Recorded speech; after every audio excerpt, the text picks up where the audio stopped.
আজ ছেলের স্কুল ছুটি, ওকে বললাম কি রে মুড়ি খাবি তো? ও বললো মুড়ি?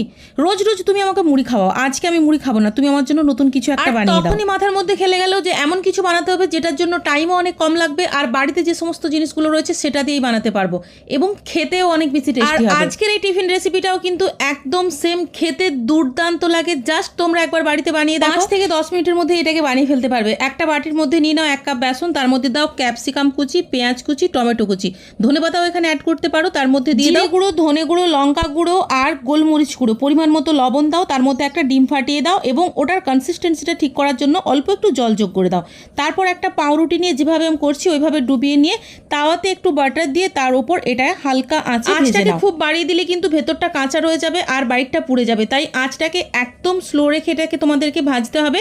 তো ভেজে নিলেই দেখো এই টিফিনটা রেডি। এটা জাস্ট কয়েক মিনিটের মধ্যে বানিয়ে নিতে পারবে, খেতে দারুণ টেস্টি হয়। এটা বাড়িতে বানিয়ে খাও আর আমিও আমার